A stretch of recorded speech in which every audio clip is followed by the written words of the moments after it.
In the sun-scorched territory of 1878 Nevada, where justice is measured in bullets and mercy is a luxury few can afford, two souls driven by vengeance are about to collide. The dusty streets of Silver Creek hold secrets as deep as the abandoned, mine shafts that scar the surrounding hills. Meet Jake Hawthorne, a weathered tracker whose steel-grey eyes have seen too much blood. For 3 long years, he has followed a cold trail across the unforgiving wilderness, driven by a promise made over a fresh grave and a need for justice that burns hotter than the desert sun. And then there's Rose McKenna, a saloon girl whose emerald eyes hide pain deeper than any canyon. She serves whiskey and false comfort to miners and drifters, but her real purpose lies waiting in the shadows, waiting for the day when she can finally make someone pay for what was taken from her. Both have been hunting the same man, following different trails that lead to the same inevitable confrontation. But when their paths finally cross in Silver Creek's dusty main street, they'll discover that revenge is never as simple as pulling a trigger. But before we begin, leave a like, subscribe to the channel, and tell us where you're listening from. The late afternoon sun cast long shadows across Silver Creek's main street as Jake Hawthorne dismounted outside the Lucky Dollar Saloon. 3 years of tracking had carved deep lines around his eyes, but his hand remained steady as he adjusted the Colt 45 on his hip. The trail had finally led him here, to this forgotten mining town where his quarry had taken refuge. Jake's weathered fingers traced the crumpled wanted poster in his vest pocket. Clayton Ashford, wanted for the murder of Marshal Tom Hawthorne and the theft of $50,000 in territorial funds. The word brother wasn't printed on the poster, but it might as well have been branded on Jake's heart. The Lucky Dollar's bat-wing doors creaked as he pushed through. The saloon was dimly lit, filled with miners washing away their disappointments and drifters spending their last coins on liquid courage. But Jake's attention was immediately drawn to the woman behind the bar. Rose McKenna moved with practiced grace, her auburn hair pinned up to reveal a slender neck that bore a small scar. Her green dress was modest by saloon standards, but her eyes held a hardness that spoke of difficult experiences. As she poured whiskey for a grizzled prospector, Jake noticed how her gaze constantly swept the room, always watching, always alert. "What can I get you, stranger?" Rose asked as Jake approached the bar, her voice carrying a slight Irish accent. "Information," Jake replied quietly, laying a silver dollar on the scarred wooden surface. "I'm looking for Clayton Ashford. Word is he's holed up somewhere in this town." Rose's hand froze for just a moment as she reached for a glass, but she recovered quickly. "Never heard the name," she said, but Jake caught the slight tension in her shoulders. "He's a dangerous man," Jake continued, studying her face carefully. "Killed a lawman down in Carson City, probably not using his real name here." "Mister, half the men in this town are running from something," Rose replied, setting the glass down with deliberate calm. "If I made it my business to know everyone's real name and past sins, I'd never get any sleep." Jake nodded slowly, but his tracker's instincts told him there was more to this woman than met the eye. "Maybe you could describe some of your regular customers." "Tall man, dark hair, scar on his left cheek from an old knife fight, probably flashes more money than a drifter should have." Rose's emerald eyes flickered with something. Recognition, perhaps, or maybe just caution. "That could describe a dozen. Men who've passed through here," she said. "But there's one who might fit, goes by the name Charles Anderson, keeps a room upstairs at the boarding house across the street, always pays his bills in gold coins." Jake felt his pulse quicken. After 3 years of cold trails and false leads, he might finally be close. "Much obliged," he said, finishing his whiskey. As he turned to leave, Rose called out softly, "Mister, that man you're looking for, whatever he did, I hope you get your justice." Jake paused at the doorway, looking back at the mysterious woman who seemed to understand more than she was letting on. "Justice," he repeated. "Sometimes that's all a man has left." Outside the Lucky Dollar, Jake positioned himself in the shadows, across from the boarding house. As the sun began to set, he saw him. Clayton Ashford emerged from the boarding house, looking exactly as Jake remembered, but somehow smaller, more nervous. The years had been kind to him physically, but there was something furtive about his movements now, the constant looking over his shoulder that marked a man who knew he was being hunted. Jake's hand moved instinctively to his gun, but he forced himself to remain still. 3 years of tracking had taught him patience. He needed to know Ashford's habits, his routines, his weaknesses. Ashford walked down the main street with false confidence, nodding to shopkeepers and tipping his hat to ladies as if he were a respectable citizen rather than a cold-blooded killer. He entered the general store, emerged 20 minutes later with a small package, then headed toward the Lucky Dollar Saloon. Jake circled around to the back of the saloon, where a narrow alley provided a view through the rear window. He watched as Ashford took a seat at a corner table, his back to the wall, the position of a man who trusted no one.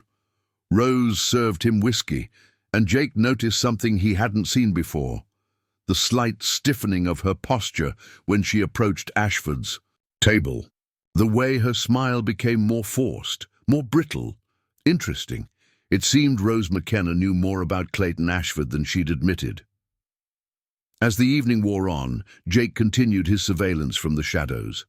Ashford played cards with local miners, winning just enough to seem skilled, but not enough to arouse suspicion. He flirted harmlessly with the saloon girls, bought drinks for strangers, and generally played the part of a genial gentleman with a mysterious past. Around 10 o'clock, Ashford finished his last hand of poker and headed for the door. Jake was about to follow when he noticed Rose watching from behind the bar, her green eyes fixed on Ashford with an intensity that made Jake's instincts prickle with warning.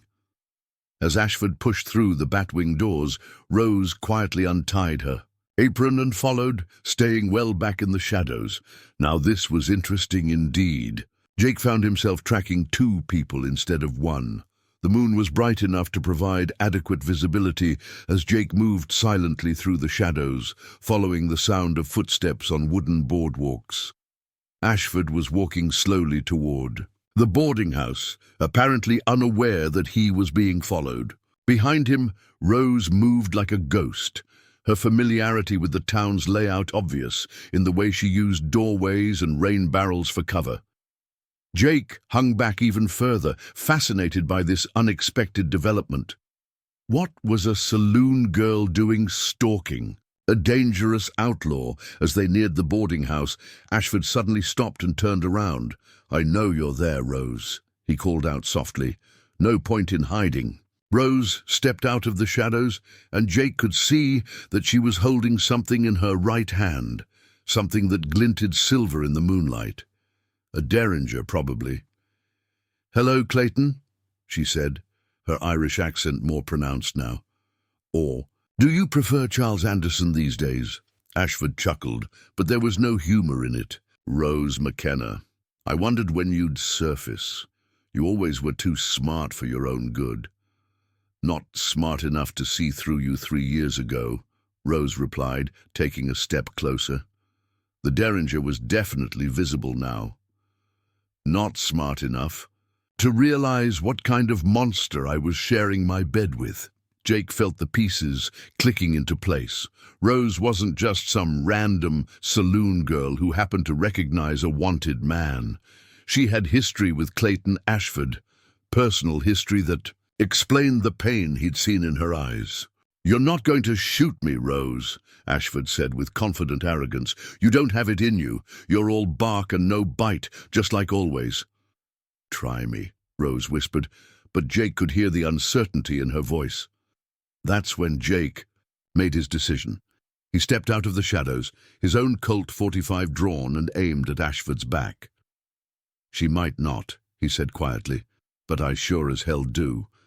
Clayton Ashford went perfectly still at the sound of Jake's voice, his hands slowly rising to shoulder height. "Well," he said with forced calm, "it seems I've attracted quite a bit of attention tonight." "Turn around, Clayton," Jake commanded, his gun never wavering. Nice and slow. As Ashford turned to face him, Jake saw recognition dawn in the man's dark eyes. "Jake Hawthorne," Ashford said with surprise. "Tom's little brother, following in the family business, so to speak." "Don't," Jake said sharply. "Don't you dare talk about my brother." Rose looked between the two men, her derringer still trained on Ashford. "You knew him?" she asked Jake. "He killed my brother," Jake replied without taking his eyes off Ashford. "Marshal Tom Hawthorne of Carson City shot him during a bank robbery 3 years ago." "Actually," Ashford said with a slight smile, "I shot him from the front. Tom always was too trusting." Jake's finger tightened on the trigger, but Rose's voice cut through his rage. "Wait," she said urgently. "There's something you need to know. Something about what really happened that day. The only thing I need to know," Jake said through gritted teeth, "is that this bastard murdered a good man and stole $50,000. "But that's not all he stole," Rose said, her voice breaking, "and it's not the worst thing he did." Ashford's confident facade began to crack. "Rose, don't—" "Shut up," she snapped. "You've had 3 years to run and hide. Now it's my turn to talk." She looked at Jake, her green eyes bright with unshed tears. "My name is Rose McKenna, but 3 years ago, I was Rose Sullivan. I lived in Carson City with my younger sister, Emma. She was only 16, sweet and trusting and beautiful." Jake felt a cold dread settling in his stomach. "What happened to your sister?" She caught Clayton's eye, Rose continued. "He was charming, handsome, everything a young girl dreams about. He courted her for weeks, bringing flowers and promising her a better life. Said he was going to take her to San Francisco, marry her." "Rose, please," Ashford said, his arrogance completely gone. "Now, you don't understand?" "I understand perfectly," Rose shot back. "You seduced a 16-year-old girl, got her to tell you everything about the town, including when the territorial money would be in the bank. You used her, Clayton. You used her innocence to plan your robbery." Jake's blood turned to ice. "And then?" Rose's composure finally cracked, tears streaming down her cheeks. "And then he killed her, shot her dead right in front of the bank because she saw what he really was. Because she tried to stop him and realized she'd been played for a fool." The silence that followed was broken only by distant piano music. Jake stared at Ashford, seeing the man in an entirely new light. "Is it true?" Jake asked, his voice barely. Above a whisper, Ashford seemed to deflate. "She was going to scream," he said defensively, "going to bring the whole town running. I didn't have a choice." "You always have a choice," Rose said, her voice now steady with cold fury. "You chose to use an innocent girl. You chose to betray her trust, and you chose to kill her when she became inconvenient." Jake felt his anger mixing with something else, a deep disgust that went beyond simple revenge. His brother had been a lawman who knew the risks, but Emma Sullivan had been an innocent who trusted the wrong person. "Why didn't you come forward?" 3 years ago," Jake asked Rose. "Why didn't you tell the authorities?" Rose laughed bitterly. "Who would have believed me? I was just another saloon girl, and Clayton was the charming stranger. Besides, he was long gone by then, and I was broken. It took me 2 years just to function again, another year to track him down." "How did you find him?" "Same way you did. I followed the money. Clayton's never been good at hiding his wealth." Jake studied Rose's face, seeing the pain and determination etched in every line. "And what were you planning to do when you found him?" Rose's grip tightened on the derringer. "I was going to make him pay. For Emma, for all the nights I've woken up screaming." "You still can," Jake said quietly. "I won't stop you." Rose looked at him in surprise. "But he killed your brother." "He did. And I came here planning to put a bullet in him for that. But what he did to your sister, that's worse. That's the kind of evil that needs to be stopped." Ashford, who had been listening with growing panic, suddenly bolted. He threw himself sideways, rolling behind a water trough and coming up with his own gun drawn. "You want me?" he shouted. "Come and take me!" The peaceful night erupted in gunfire. Ashford's first shot splintered the wooden post next to Jake's head. Jake dove for cover behind a hitching post, returning fire as Rose scrambled behind a nearby barrel. "This is how it ends," Ashford yelled, his voice cracking with desperation. "Just like your brother, just like that stupid girl."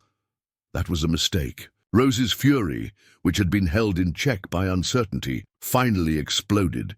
She rose from behind the barrel, her derringer steady in her hands, and advanced on Ashford's position with deadly purpose. "Her name was Emma!"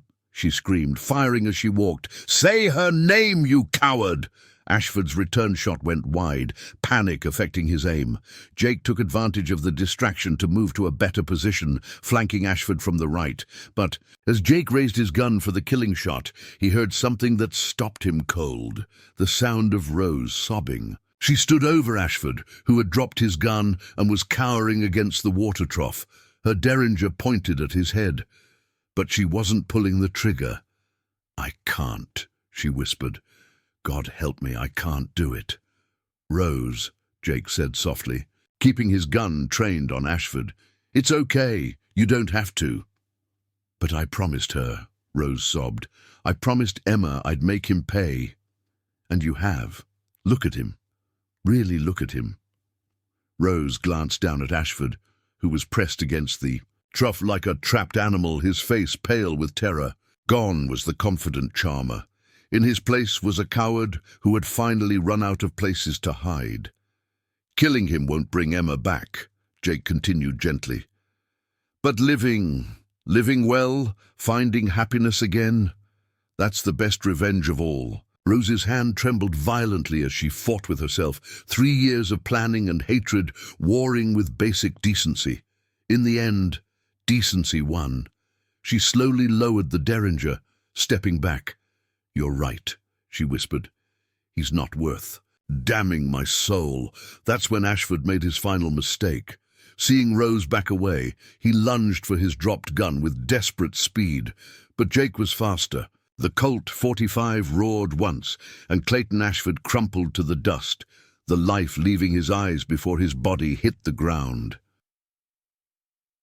Rose stared down at the man who had haunted her nightmares, her face a mixture of relief and sorrow. "Is it over?" she asked. Jake holstered his gun and moved to stand beside her. "It's over." The sound of running footsteps echoed through Silver Creek's main street as townspeople emerged from buildings. Sheriff Bradley Morrison arrived first, his gun drawn and his eyes taking in the scene. "What happened here?" Morrison demanded. "Self-defense, Sheriff," Jake replied calmly. "Man tried to gun me down. Had no choice but to defend myself." Morrison approached Ashford's body, nudging it with his boot. "You know who this is?" he asked. "Jake, Clayton Ashford. Wanted for murder and robbery in Carson City. There's a $5,000 bounty on his head." Jake reached into his vest pocket and withdrew the wanted poster. "I'm Jake Hawthorne, licensed bounty hunter." The sheriff examined the poster. "Says here he killed a marshal. That wouldn't be any relation to you, would it?" "My brother," Jake said simply. Morrison nodded, understanding. "Miss McKenna," he said, turning to Rose, "what's your part in all this?" Rose, who had been staring at Ashford's body in a trance, looked up with startled eyes. "I was walking home from work when the shooting started. I hid behind that barrel until it was over."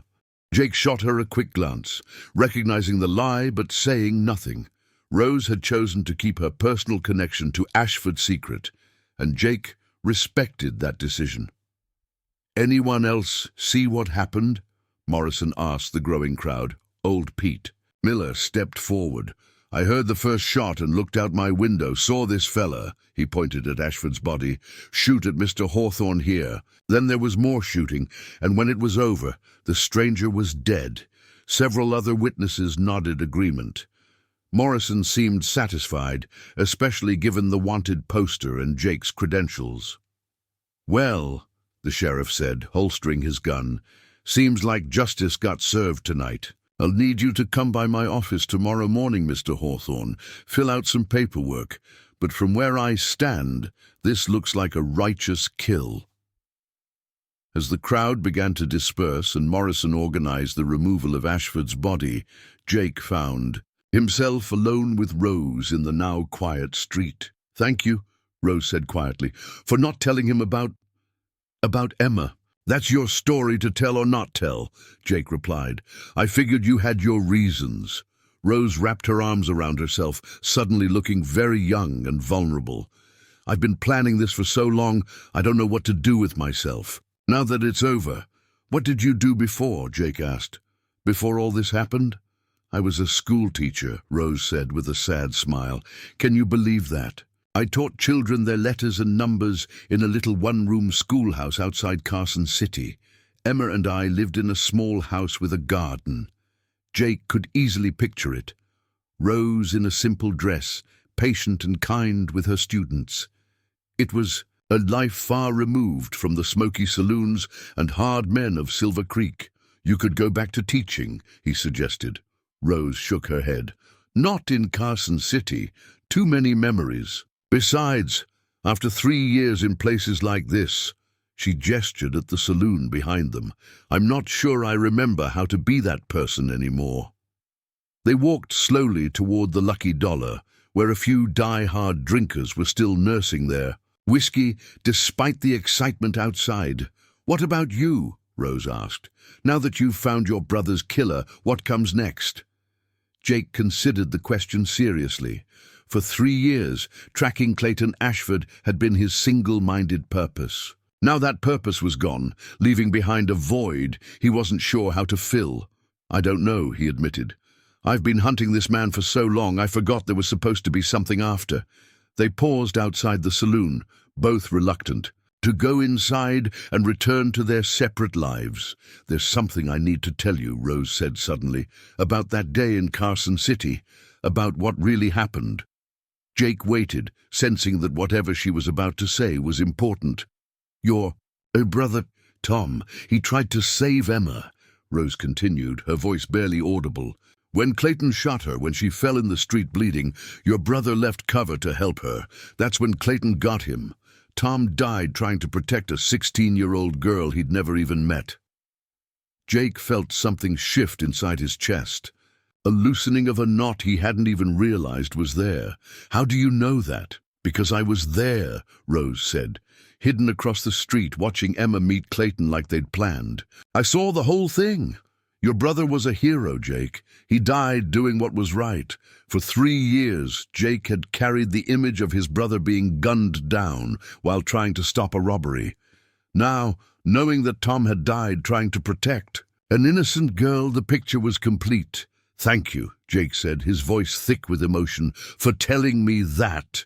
"I should have told someone 3 years ago," Rose said. "Should have made sure people knew what kind of man your brother was." "You were grieving," Jake replied. "Sometimes that's all we can do, just survive until we're strong enough to do more."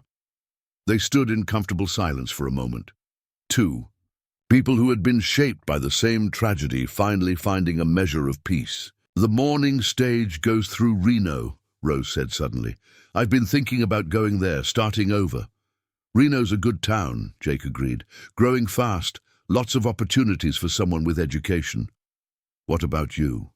Any interest?" "In Nevada's biggest city." Jake looked at Rose, really looked at her, seeing past the saloon girl facade to the schoolteacher underneath. The woman who had survived 3 years of hell and come out the other side with her essential goodness. "Intact, I might be," he said carefully, "depending on the company." Rose smiled, the first genuine smile he'd seen from her, and Jake felt something he hadn't experienced in years, hope for a future that didn't involve tracking down killers.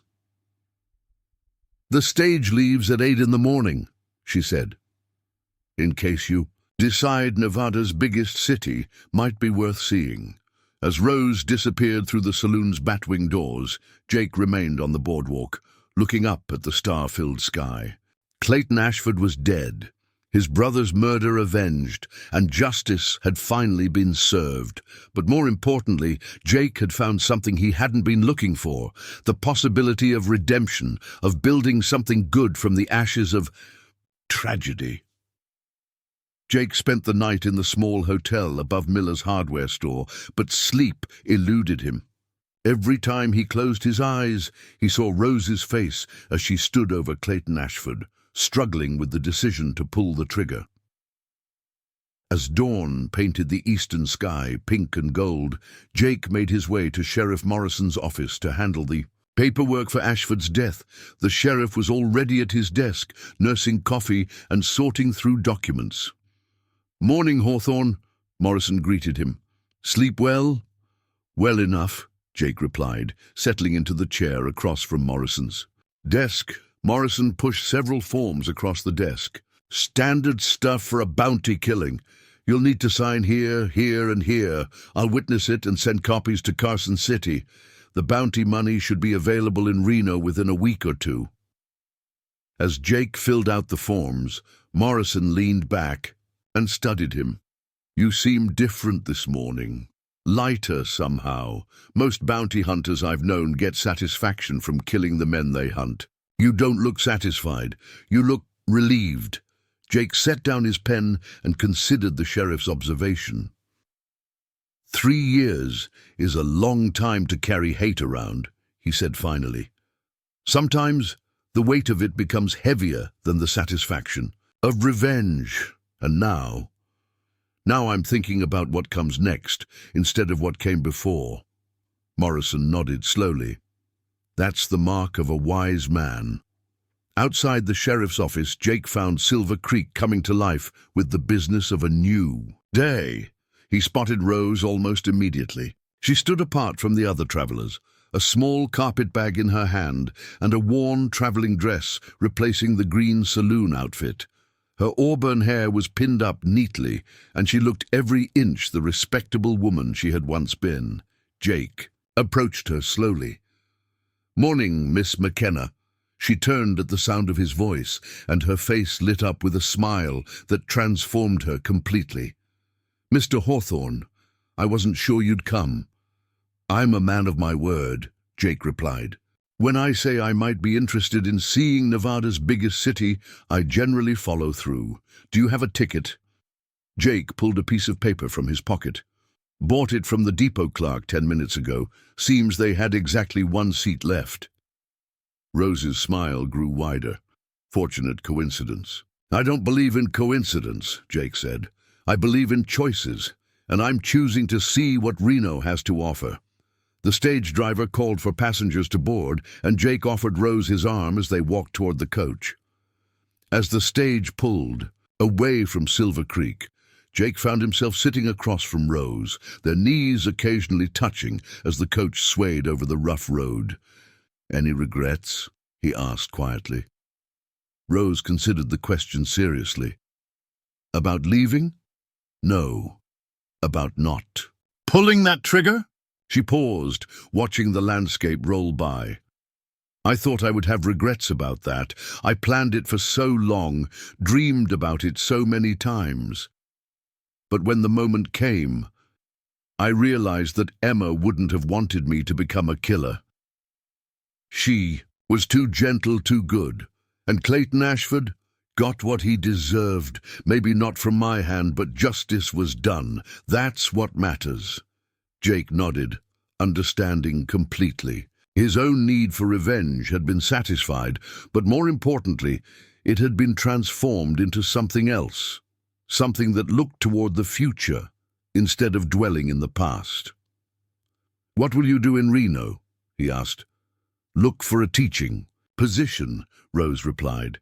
"There are new schools opening all the time as the city grows. I have letters of recommendation from my old position in Carson City. I think you'll find people in Reno are more interested in what you can do than where you've been." Jake said. "It's that kind of place, full of folks starting over." "And you? Any plans beyond seeing the sights?" Jake had been thinking about that very question since purchasing his ticket. "There's always work for a good tracker," he said, "but I'm thinking about something different. Maybe something that builds things up instead of tearing them down. Such as security work, maybe, or investigation. Reno's growing so fast, there's bound to be a need for people who can find missing persons, solve problems." Rose studied his face with interest. "You'd be good at that. You have an honest way about you, and you see things others miss." The stage hit a particularly rough patch of road, jolting the passengers and interrupting their conversation.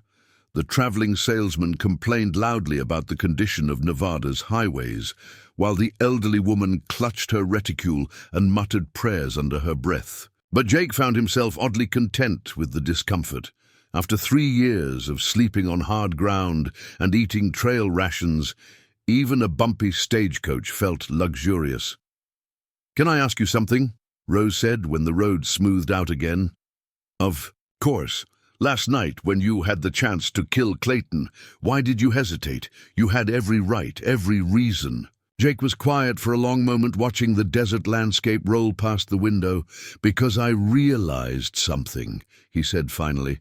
"My brother Tom didn't become a marshal to kill people.